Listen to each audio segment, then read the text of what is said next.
குறிப்பாக நான் நினைக்கிறேன் அரசாங்க அதிபர் பண்ணையாளர்களோடு இப்படி பெரும் தொகையான பண்ணையாளர்களோடு ஒரு கூடுகையாக நடக்கிறது நான் நினைக்கிறேன் இதுதான் முதல் தடவை. அந்த அடிப்படையிலே பண்ணையாளர்களுக்கும் ஒரு வாய்ப்பு, உங்களுடைய பிரச்சனைகள் கால்நடை வளர்ப்பு தொடர்பாக இருக்கிற எல்லா பிரச்சனைகளையும் நேரடியாக அரசாங்க அதிபரோடு நீங்கள் கலந்துரையாடக்கூடிய வாய்ப்பு உங்களுக்கு ஏற்பாடு செய்யப்பட்டு தரப்பட்டிருக்கிறது.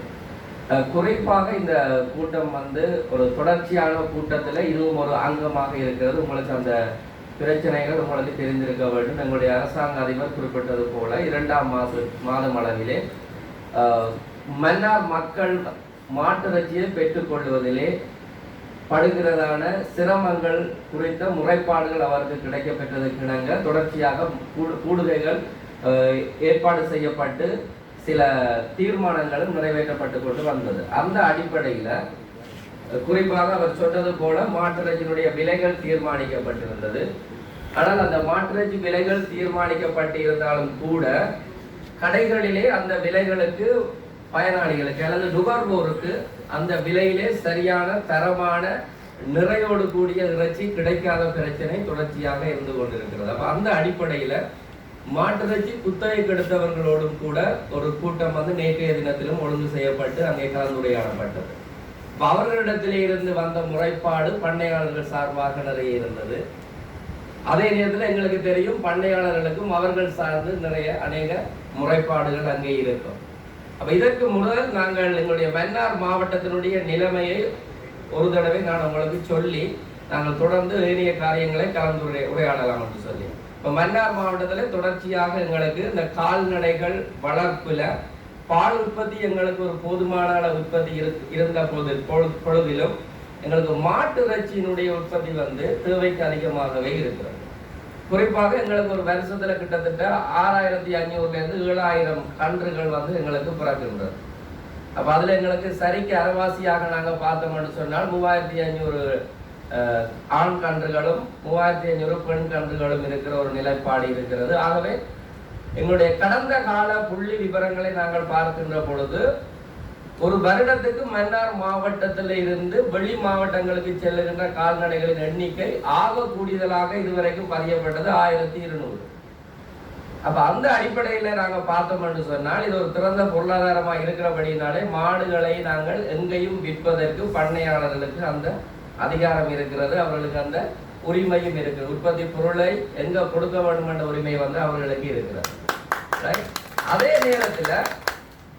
நேரத்தில் எங்களுக்கு தெரியும் கடந்த டிட்வாவினால எங்களுக்கு கிட்டத்தட்ட மன்னார் மாவட்டத்தில் 18,000க்கு மேற்பட்ட கால்நடைகள் இழப்புகள் ஏற்பட்டிருக்கிறது.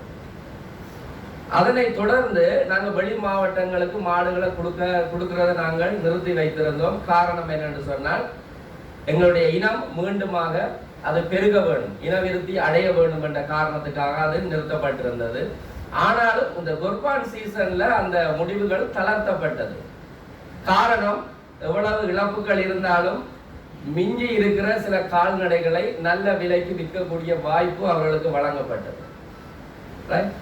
அதே நேரத்தில் உங்களுக்கு தெரியும் நேற்று நடந்த கூட்டத்தில் நாங்கள் கதைச்ச அடிப்படையில் எங்களுக்கு இனி மாடுகளை நாங்கள் விற்கிறதுக்கான வாய்ப்புகள் எங்களுக்கு குறைவாக இருக்கும். ஏன்னா டித்வா இழப்பு நாங்கள் குர்பானுக்கு கொஞ்சத்தை நாங்கள் வித்துட்டோம். எங்களுக்கு தெரியும் இனி அடுத்த சீசன், அதாவது இந்த தையில இருந்து சித்திரை வரைக்கும் போடப்பட்ட கண்டுகள் தான் இனி உங்களுக்கு விலைப்பட போவது. வருகிற வருஷத்துக்கு உங்களுக்கு விலைப்பட போகிறது. அதே நேரத்தில் எங்களுடைய பண்ணையாளர்கள் பெரும்போகத்துக்கு முன்பதாக அவர்களுக்கு ஒரு வழக்கம் இருக்கிறது. மேய்ச்சலுக்கு கொண்டு போறதுக்கு முன்பதாக சில வயது போன பெண் மாடுகளை கழிக்கின்ற ஒரு பழக்கம் ஒன்று இருக்கிறது. ஆகவே அந்த அடிப்படையிலும் எங்களுடைய குத்தகைக்கு எடுத்தவர்கள் மாடுகளை விலைக்கு வாங்குகிறவர்கள் கூட எங்களுக்கு தெரியும் நாமன் 1700 1800 என்ற விலை அடிப்படையில் வாங்குறதும், அதே நேரத்தில் பசுக்களாக இருந்தால் அது சில நேரங்கள் 1300 இருக்கலாம், 400 இருக்கலாம், சில இடத்துல 1500 இருக்கலாம். அந்த விலைக்கு அவர்கள் எடுக்கிறது வழமை. ஆகவே இதை ரெண்டையும் சரி செய்வதற்கு ஏதுவாக நாங்கள் நேற்றைய முன்தினம் நடந்த கூட்டத்தில் கால்நடை அபிவிருத்தி சங்கத்தில் நாங்கள் கதைச்ச பொழுது 1700 1800 அவர்கள் சொன்ன விலை அந்த விலைகளுக்கு மாறி போகிறது. குர்பானுக்கு 2000 2200 வரைக்கும் போனது. அவை சராசரியாக 1700 1800 என்று சொல்லி நாங்கள் பார்த்த மட்டில் பொதுவாக பசுவா இருந்தால் என்ன, அது நாமனாக இருந்தால் என்ன, பொதுவாக 1700க்கு நாங்க பண்ணையாளர்கள் அந்த மாடுகளை விற்பனை செய்வதற்கு அவர்கள் ரெடியாக இருக்கும் பட்சத்துல குத்தகைக்காரர்களும் மாவட்ட மட்டத்தில் எடுக்கப்பட்ட தீர்மானமாகிய 2000க்கு 800 கிராம் பிளஸ் 200 கிராம் முள்ளோட சேர்த்து இறைச்சியை விற்கக்கூடிய வாய்ப்பு இருக்கிறது இனங்காணப்பட்டது. ஆகவே அந்த தீர்மானத்தை உங்களுடைய ஒப்புதலோட நாங்கள் நடைமுறைப்படுத்துறதற்காகத்தான் இந்த கூடுகை உண்மையாகவே ஏற்பாடு செய்யப்பட்டிருக்கிறது. அதே நேரத்தில் இந்த நவம்பர் வரைக்கும் எங்களுக்கு தெரியும் மாடுகள் பெரும்போகத்துக்காக வெளியே போகும் இல்லையா.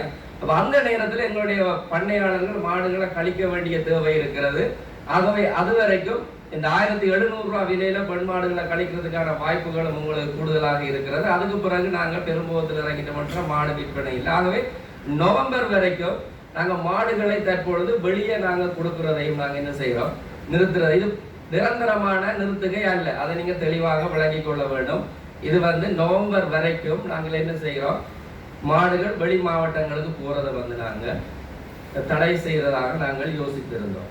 ஆகவே அந்த அடிப்படையில தான் இந்த கூடுகை இன்றைய நாட்களிலே கூடப்பட்டிருக்கிறது. ஆகவே அந்த விளக்கத்தோடு நாங்கள் தொடர்ந்து இது தொடர்பான காரியங்களை நாங்கள் தொடர்ந்து கலந்துரையாடி நாங்கள் ஒரு தீர்க்கமான ஒரு முடிவுக்குள்ளே வரலாம்.